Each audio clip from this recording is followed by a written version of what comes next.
यह कहानी है सुजानपुर की पहाड़ों के बीच बसा एक खूबसूरत गांव। लेकिन कहते हैं इस गांव तक आने वाला जंगल का रास्ता भूतिया है। प्रभाकर कुछ दिन पहले ही इस गांव में रहने आया था। वह भी गांव वालों से इस रास्ते के बारे में सुन रखा था। लेकिन प्रभाकर चुड़ैल भूत पर विश्वास नहीं करता था। एक दिन वह रात को उसी रास्ते से अपनी बाइक से शहर से लौट रहा था और उसकी बीबी सुगंधा भी उसके साथ थी। अचानक से एक काली बिल्ली उसका रास्ता काट देती है। प्रभाकर जोर से ब्रेक लगाता है, तभी वह काली बिल्ली उसके बाइक के पास आकर गुर्राने लगती है। दोनों बिल्ली को भगाने का प्रयास करते हैं, लेकिन उस बिल्ली का गुर्राना बंद नहीं होता है और गुर्राते गुर्राते वह सुगंधा के ऊपर चढ़ जाती है। सुगंधा उसे हटाने का प्रयास करती है, लेकिन बिल्ली उसे जोर से दबोचा लेती है। तब प्रभाकर बिल्ली को पीछे से पकड़ता है और सुगंधा को उसकी पकड़ से छुड़ाता है। फिर प्रभाकर एक पत्थर उठाकर उसे मरता है। बिल्ली जोर से गुर्राते हुए सामने के पेड़ पर चढ़ जाती है और अचानक वहां से गायब हो जाती है। उसे अचानक गायब होते देख दोनों डर जाते हैं। प्रभाकर बोलता है, ये बिल्ली कहाँ गायब हो गई? सुगंधा डरते हुए कहती है, गांव वाले सही कहते हैं, ये रास्ता सच में भूतिया है। वो बिल्ली जरूर कोई भूत थी। यह सुनकर प्रभाकर बोलता है, तुम भी ना, जंगल का रास्ता है, यहाँ जंगली बिल्लियां और जानवर तो होते ही है। सुगंधा कहती है, होते होंगे, लेकिन वो किसी पर इस तरह हमला नहीं करते होंगे। चलो चलो अब जल्दी निकलो यहाँ से, कहीं फिर से कोई जानवर ना आ जाए। प्रभाकर ने बाइक स्टार्ट किया, लेकिन जैसे ही बाइक की हेडलाइट जली उसे सड़क पर कई सारे गहने गिरे हुए दिखाई दिए और उसमें सोने के सिक्के भी थे। वह कुछ सोच पाता तभी उसे किसी औरत के रोने की आवाज आने लगी। तब सुगंधा चिल्लाते हुए, अब किसका इंतजार कर रहे हो? हम किसी मुसीबत में ना फंस जाए, चलो जल्दी घर चले। वे दोनों घर लौट आए, लेकिन प्रभाकर के आंखों के सामने वो सोने के गहने और सिक्के अभी भी घूम रहे थे।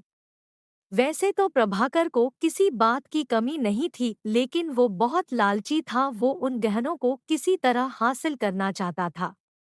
अगले दिन प्रभाकर अकेले ही बीज लेने के लिए शहर जा रहा था और सुगंधा की बातों को अनसुना करके बाइक स्टार्ट करके उसी भूतिया रोड से जाने लगा।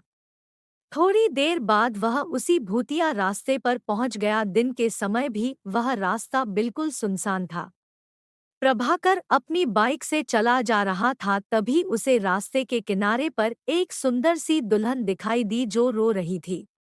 उसे समझ नहीं आ रहा था कि इस सुनसान रास्ते पर यह दुल्हन कहाँ से आई।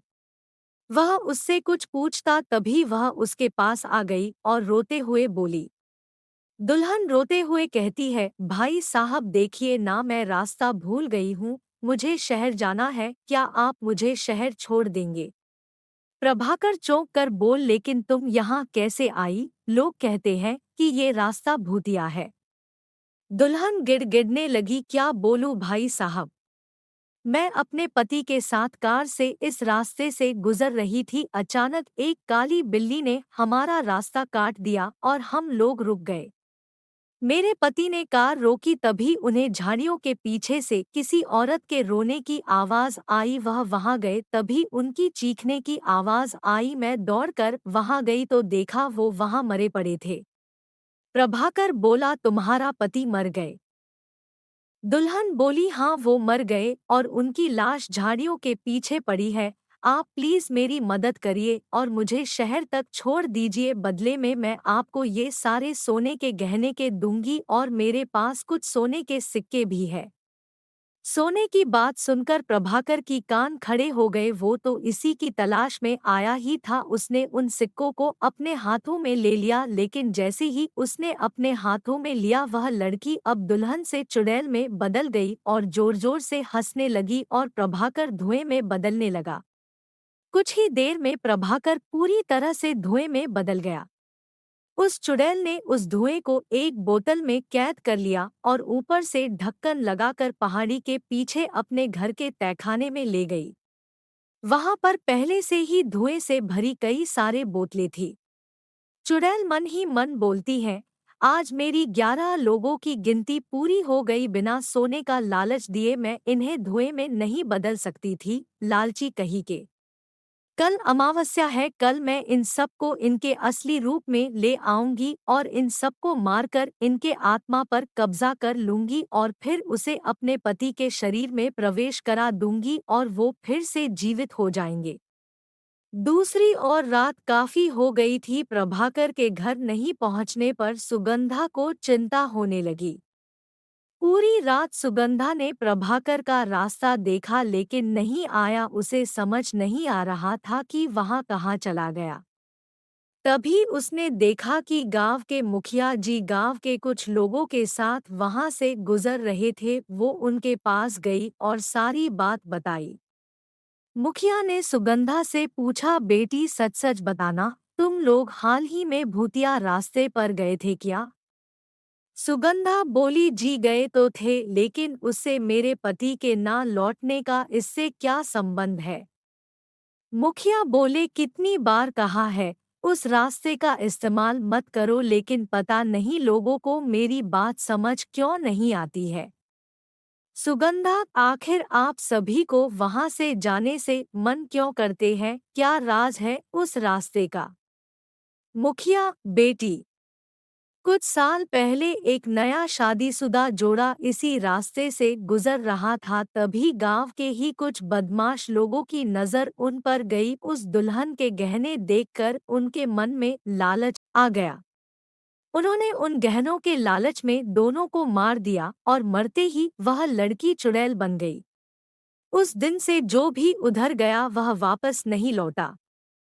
सुगंधा बोली, मैं वहां आज जाऊंगी और अपने पति को वापस लेकर आऊंगी। मुखिया जी कहते हैं वहां से कोई नहीं लौटता बेटी, वहां जाना जानबूझकर मौत को गले लगाना है।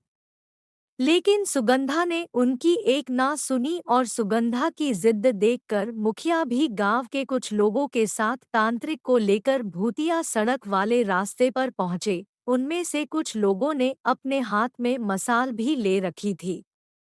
जंगल के पास वाली पहाड़ी के पास से उन्हें मंत्र की आवाज सुनाई दी। वो सभी छिपकर देखने लगे। उन्होंने देखा कि वही चुड़ैल मंत्र पढ़ रही है। चुड़ैल मंत्र पढ़ती है, शैतानी ताकत प्रकट हो देख, मैंने तुझे खुश करने के लिए इन सारे जीवित लोगों को धुएं में बदल दिया है। कुछ घंटे के बाद मैं इन्हें आजाद करूंगी और इन्हें एक एक करके मरूंगी। इनका खून तुझे पिलाऊंगी और फिर इनके आत्मा पर कब्जा कर अपने पति को जीवित करूंगी।